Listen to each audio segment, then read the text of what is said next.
Oh my God. I can't believe Diddy locked in a cell, tunnels under his house, and he can't make bail. What is up, YouTube? How y'all doing? Look at God dang. Look at this Jay-Z picture in the middle, man. Look at this picture. Not the ugly Jay-Z. Well, I shouldn't say that. The one with the hair. Look at his body. That joint don't even fit. Shit ain't fit. It ain't. Dude, that ain't fitting. They don't even give a daggone about these daggone these thumbnails no more. That picture, that thing don't even look like it belonged to Jay-Z's body. Really? God dang. Anyway, Jay-Z freaks out after 50 Cent leaks explosive footage with Diddy. Hey y'all, I'm starting a YouTube course, man. I'm putting it out there. I got a YouTube course. Everybody think their stuff is bad, but I am going to hold your hand and teach you everything I know about doing YouTube. You got to do the work, but I got a system that my formula, we drop a video every day. We can drop 2 videos every day. The whole formula and the secret lies right here. Feeding the algorithm. Non-stop feeding it. And then you will have no job and you will make money. There's 4 other ways to make money on YouTube. And I'm just tapping into those, man. I should have been tapped in. But anyway, y'all hit that subscribe button and hit that bell. And let me know if you're interested. Leave me a comment or something below. Go to our website. Our website, good God, you just go past, check the website out. TheMusicRecordingNetwork.com. Now don't let them prices down there fool you, because Uncle Mike giving you a hell of a discount, baby. So anyway, Jay-Z freaks out after 50 Cent leaks explosive footage with Diddy. Oh, he ain't freak out. Hit that subscribe. Hit that subscribe button. Hit that bell. Hit that subscribe.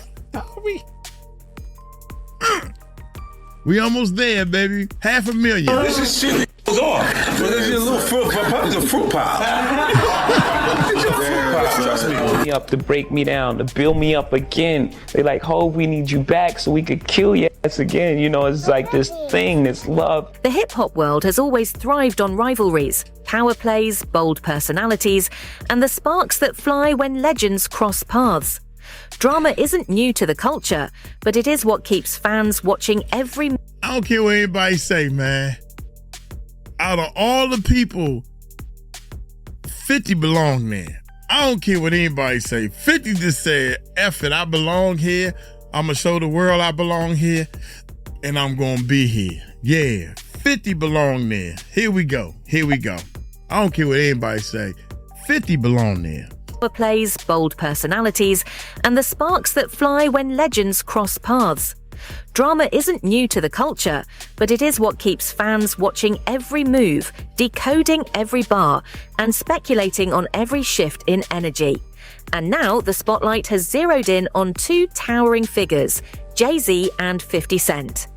What began as quiet shade and subtle shots has grown into a renewed wave of tension, turning whispers into conversations and conversations into a storm. With both icons standing their ground, the entire community is locked in, waiting to see where this escalating clash leads next.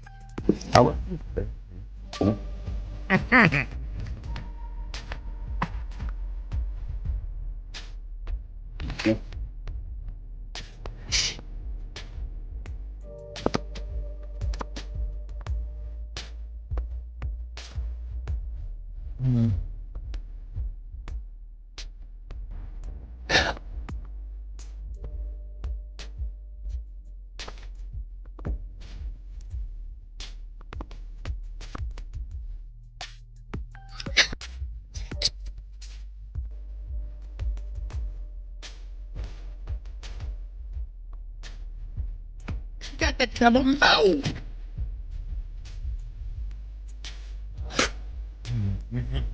What?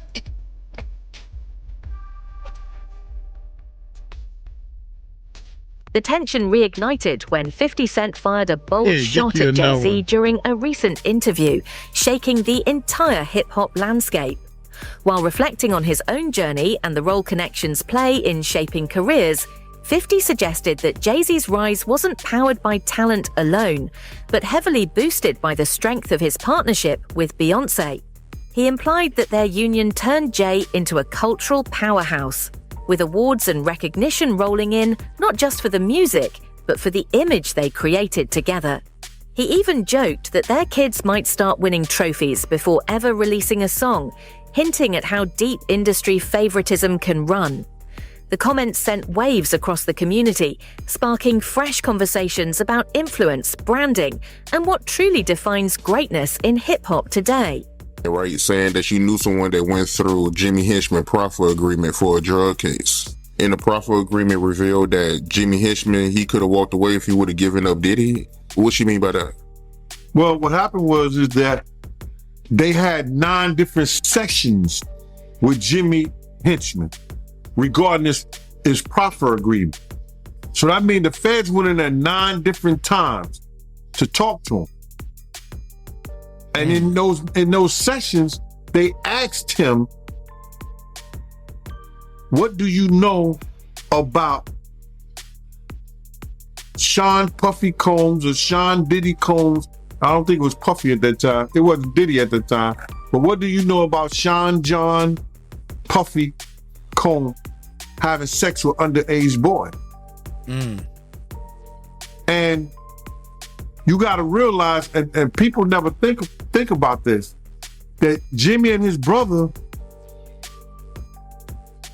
I think they had the same charges. But his brother walked away from that, and Jimmy gets life without the possibility of parole, I think. Which is crazy.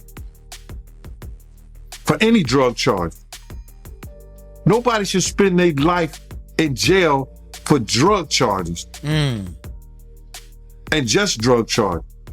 But I think they try to tie him to some murders or something like that. I don't know that to be for sure. But he shouldn't spend his life in jail for no drug charges. Not at all. So, but they was gonna let him walk. If he'd probably had to for that proffer agreement, they probably let him walk. If he had any information regarding Puff having sex with underage boys, that the feds asked him in 2011. In 2011, brother. So what did the feds know? Because the feds not coming there unless somebody made a report or somebody made some allegations against Puff in 2011 to ask a friend of his, Jimmy Henchman, what do you know about that? But for them to ask him about that, it had to be more than a rumor. Somebody made a complaint somewhere. And the feds got hold to that complaint. Now they're going to investigate that complaint when they get people under the barrel, like they had Jimmy Henchman. That's why they asked him. If he did know information, right, why you think he didn't tell? Jimmy Henchman. A name like Jimmy Henchman, that sounds like a big time gangster name. Jimmy Henchman. That sound. Give me, man. You gotta go to jail because of your name. Your name say you need to. How much time you done did because of that name? Damn. That's if crazy. He did know information, right, why you think he didn't tell?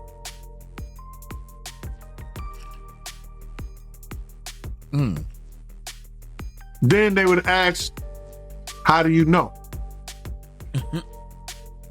And then it comes into play, whereas that if you know of anybody that's endangering the welfare of a child, and you see that, and you don't report it, you're just as guilty as the person who does it. Some people might dismiss 50 Cent's latest comments as typical trolling, but there's a lingering tension beneath it all, a rivalry that's far bigger than a few playful shots. For years, 50 has kept Jay-Z in his crosshairs, reminding everyone that their friction didn't start yesterday. He's even recalled a backstage moment at the American Music Awards where Jay allegedly made a slick, dismissive remark that never left his mind. And despite Jay-Z's massive success, towering influence, and nearly untouchable legacy, 50's sharp digs always manage to hit a nerve, stirring fresh debates across the culture. Now fans are left questioning whether these jabs come from real frustration, competitive fire, or simply 50's unmatched ability to stay in the conversation by turning tension into headlines.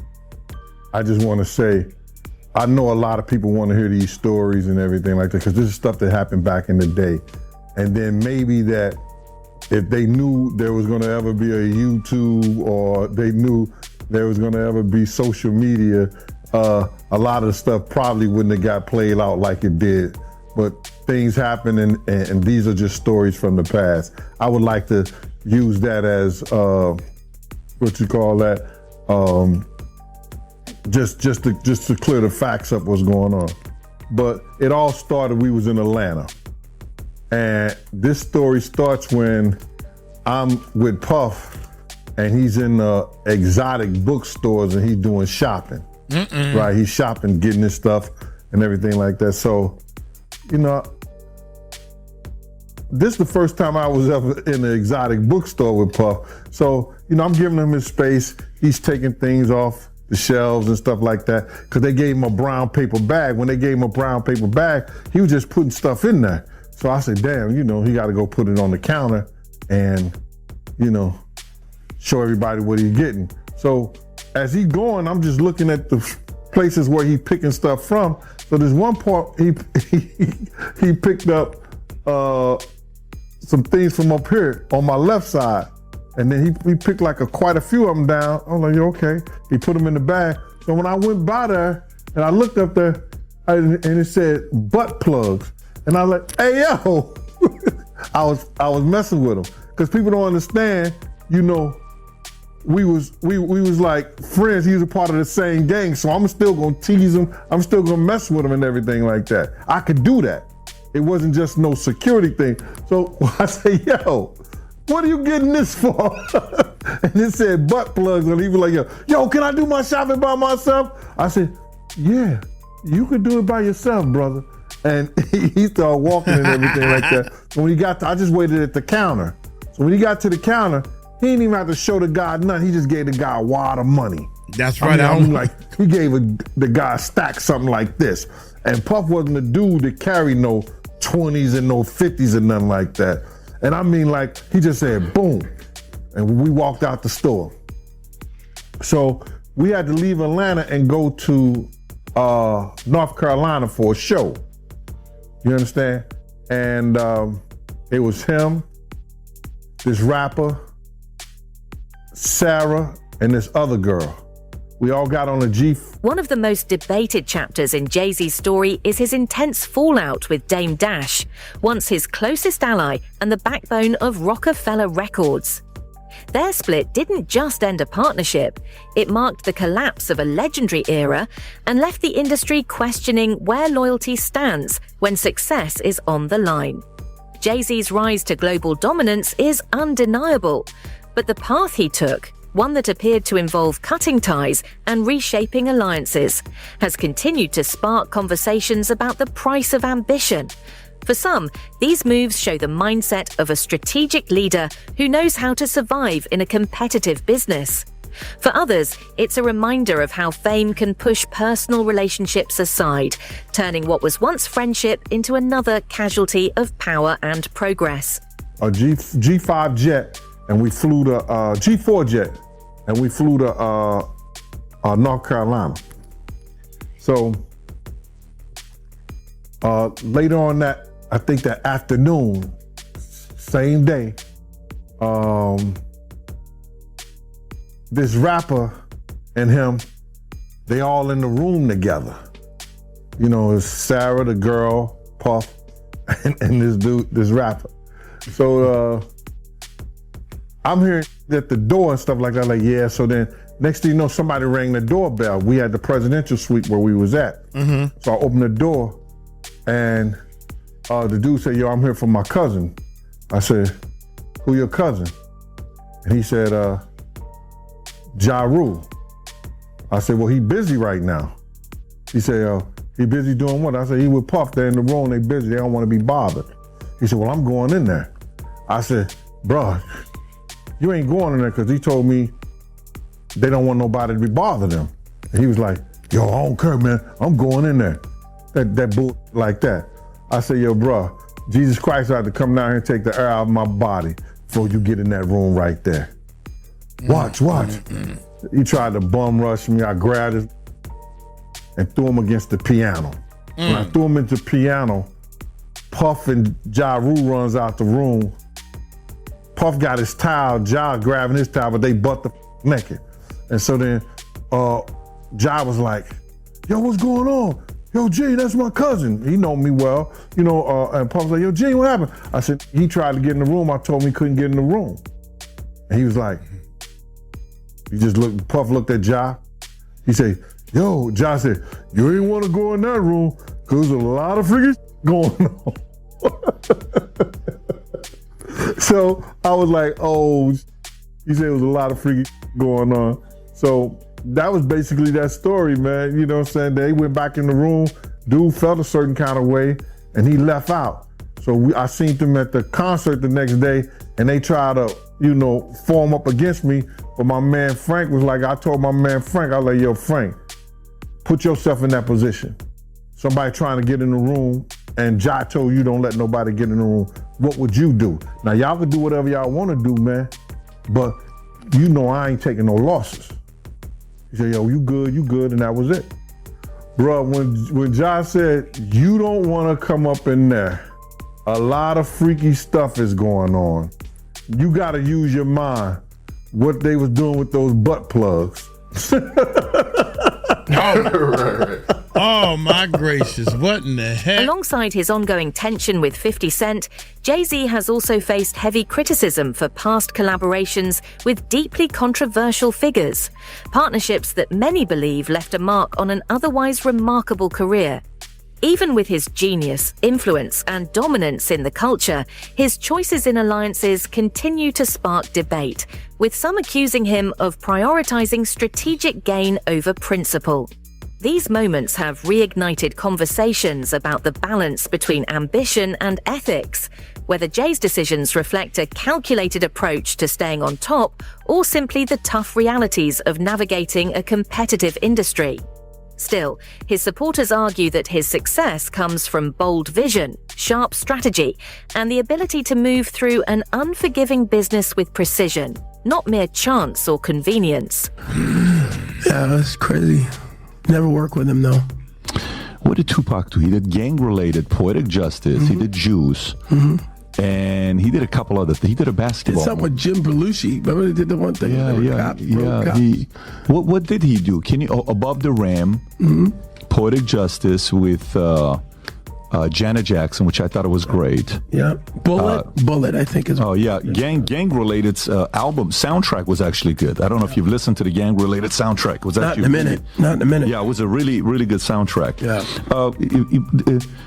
Cuba, with all this stuff that's coming up with Diddy and you're on one end, 50 Cent is calling out Diddy and here's what he's doing and all this stuff, and they got the back and forth. Yeah. I got Suge on here. Look at this example. Look what happened. Yeah. And I got Suge on. Yeah, exactly. No question about it. What do you think is going on with all the stuff with Diddy, with Little Rod, with, all the stories that everybody's hearing about? You mean in terms of what? I mean, being raiding his house being raided. I mean, that's crazy. That's the craziest thing I'd ever. And then, hey, how about me? I wake up in the morning, I turn and say, Sean, Actor Cuba Gooding Jr. I was like, excuse me, pull me into this. I think whatever he's dealing with, he's on his journey, man. I think that God has got him on a path where I can't imagine that he's stupid enough to do whatever he's doing and keep it on his premises. I think that the raid and all of that stuff, only time will tell who was involved, who had been a frequent guest in these places and areas. It's funny because my lawyers said, you know, every outlet in the world wants to talk to you. And again, I'm like, I'm not defining myself from some headline in the press. So I stayed quiet. And it's so funny. So I'll tell you a little story about who my girlfriend is. She gave Robert De Niro 3 grandkids. Her name is Claudine De Niro. She married his son, Raphael. They separated, and we've been together for a while. But she, at one point, ran Naomi Campbell's publicity. She, at one point, ran P. Diddy's publicity, right when he started doing the white party thing. Mm-hmm. He had just gotten freed from indictment, found not guilty. Did he? And he said to her, I'm going to die running with these niggas, man. I need you to help me with the white folks and the switch. And so she helped cultivate his new image. So they had a friendship for years.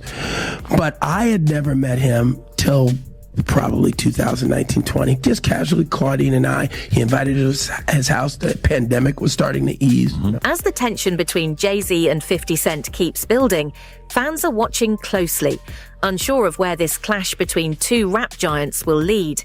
Every new remark, subtle jab, or resurfaced memory only adds more fuel to a rivalry powered by both personal history and competitive fire, one that clearly isn't fading anytime soon. Picture, it says that I had my shoulder on him and all this stuff, making it look sordid. Well, that picture, everyone in the room, there's probably 300 of us on the deck of P. Diddy's, I'm going to show you, on P. Diddy's boat, New Year's Eve. I went from one ship, Happy New Year. So I hung out with Tyson, and next ship, there's Drake. This ship had P. Diddy. He had his guy, his videographer. They're listening to music. And he says, hey, Cube, listen, you want to hear P. Diddy's new song? I said, yeah, sure. Sit down next to him. They didn't use this angle, which to me makes me laugh, because I go, oh, I get it. You made it look the way you wanted it to look.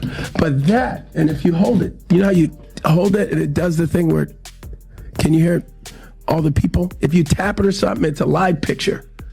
Do you see what I mean? It's like, here we are, just listening to music. Finished, took the thing off, said whatever I said to him, left. That was it.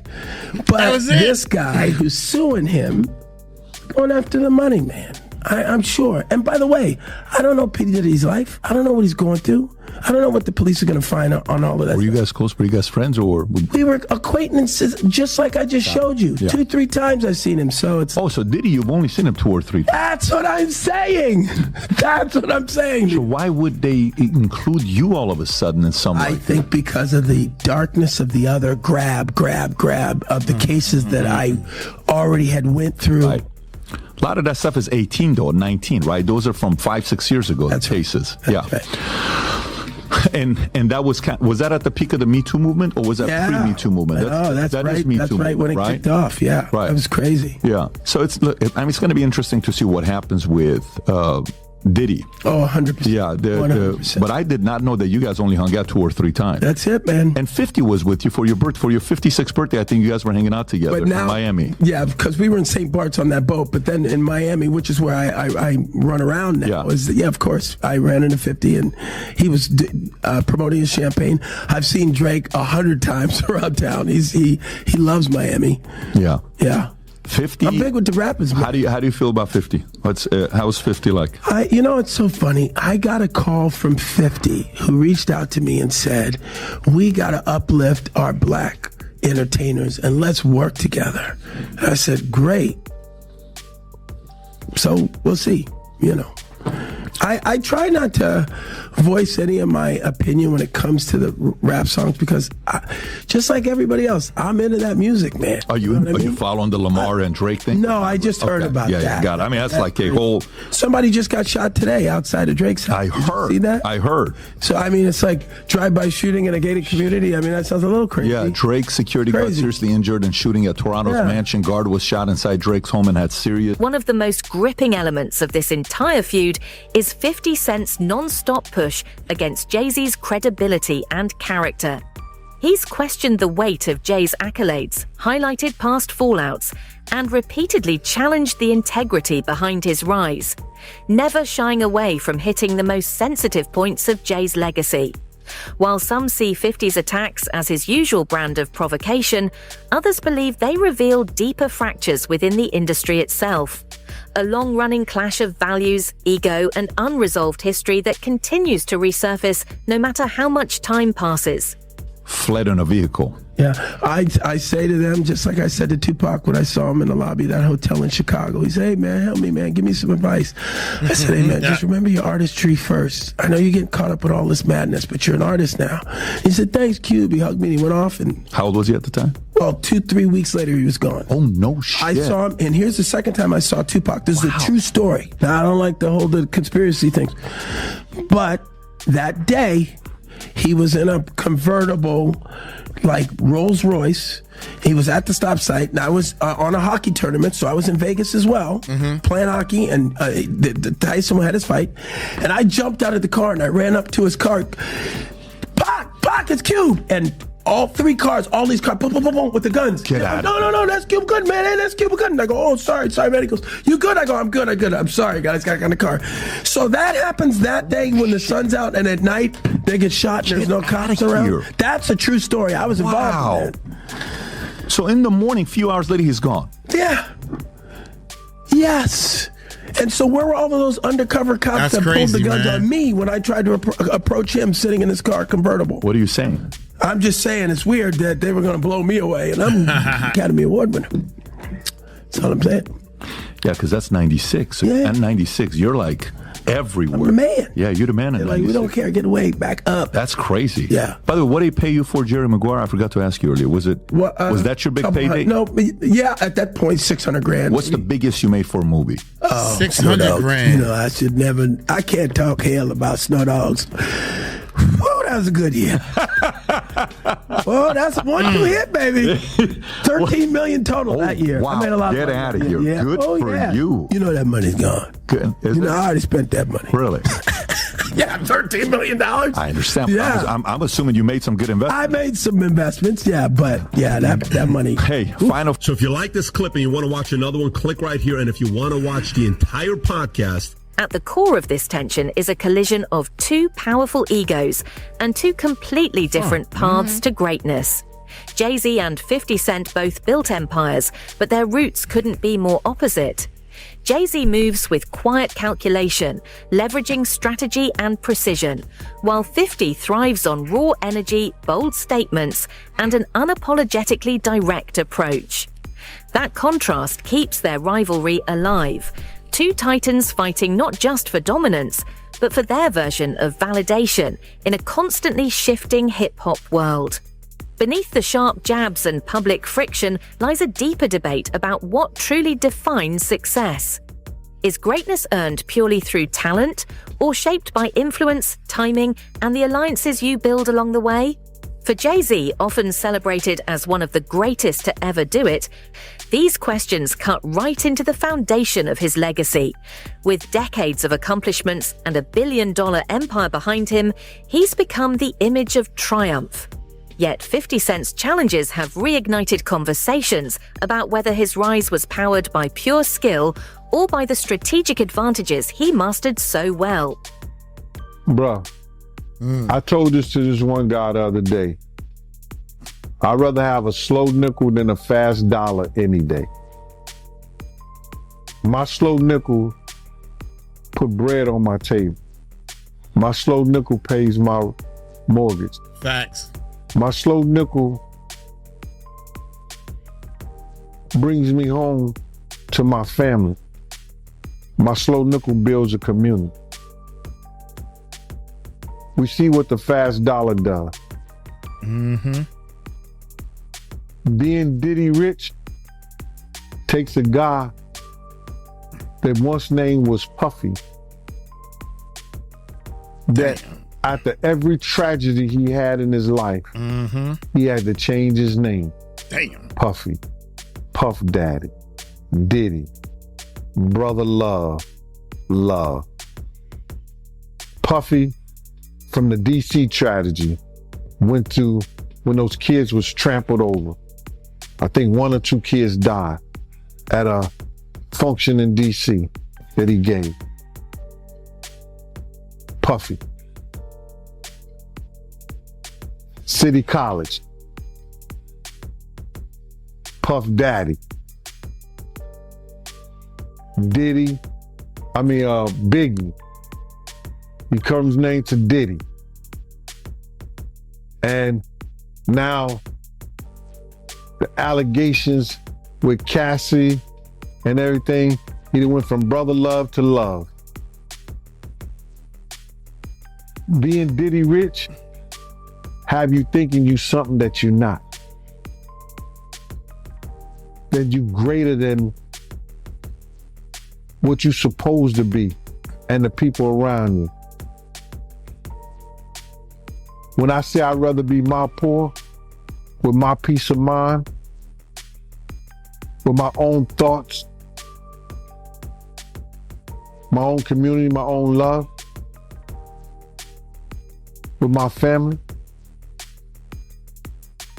than to be so rich that I'm thinking I'm something that I'm not. That's what they do, bro. Look how many times, what was that? You ever go to a club, it's a big shootout, and it was the Mirage, and then you come back 2 weeks later, now it's the Zone. They changed their name after every shootout. That's what happens. On the flip side, 50 Cent's non-stop shots at Jay-Z may also hint at deeper frustrations of his own. Despite reaching huge heights in music, television, and business, 50 has often operated under the shadow of artists whose influence stretches further into global culture, and Jay-Z stands at the top of that list. His repeated focus on Jay-Z could be his way of demanding the spotlight back, reasserting his place in hip-hop's power structure, and reminding the world that his impact is far from forgotten. But regardless of what truly fuels this tension, one thing is clear.